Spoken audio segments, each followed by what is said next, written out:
It is Mental Health Awareness Month, and today we're hearing from a cancer survivor about the impact on your mental health. Cancer survivor and author Diane Simard joins us now, and we've just been visiting a little bit. Tell me how you became so involved on the mental health side of this cancer journey. Thank you, Kim. Well, I was so concerned as I was going through chemotherapy about cycling into depression, and I just couldn't understand why I was so depressed all of the time. And so I started to ask questions of my medical team and came to realize that paying close attention to your mental health, to the emotional aspect of this journey, is not often addressed enough in how we care for cancer. I think when we talk about cancer, and I can speak a little bit more about breast cancer because I'm more in tune to that, but all cancers, we think of it, okay, there's a surgery and then there might be a reconstruction and then you're just supposed to move on.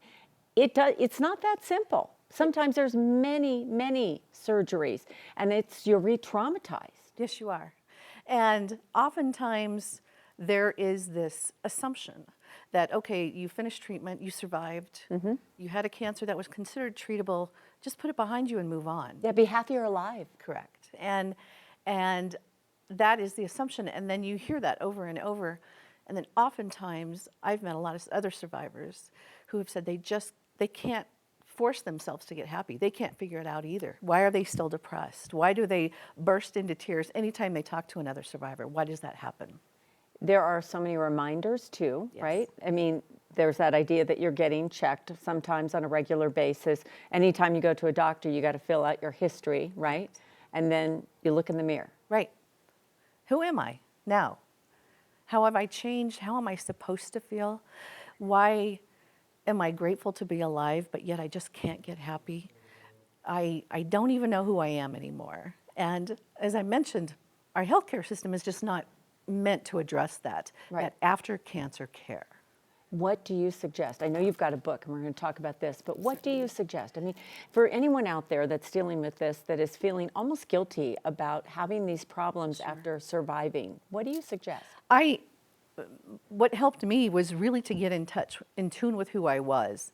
I approached my life after cancer as kind of a Diane 2.0. I was determined to rebuild, to make a lot of changes in my life. And I found that setting that kind of a goal, that I was just determined not to just forget about it, because I will never forget this experience, but I've put it in its proper place. And I did that through things like journaling, a lot of talking, identifying those friends who understood that this was not easy for me to talk about, but they were willing to be good listeners. That's such a key, important part of this, is to listen and to just not assume that you know what's right for the person or even what they're experiencing now. Yeah, that's so true. Listening is a gift in life.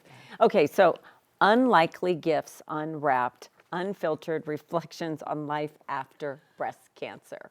I love it, and I hope you've had a great response so far. Yes, very strong, thank you. And it focuses on, actually, I'm a 10-year survivor of stage 3C breast cancer. And so I continued to write and journal about just, as I always say, the bizarre, the strange, the enlightening, and then some really quite hilarious things that happened. These stories that people wanted to continue to hear about, because this is just not something people usually talk about, is what life is like after cancer treatment ends. Yeah, no kidding. There's that diagnosis phase and everything else, Yes. but this is so different. Yes, it is. Okay, Diane, thank you so much. We hope people can get this book, and if not, no matter what, try and get the book or just take that first step, because you are needing to take care of the mental health with everything else with cancer.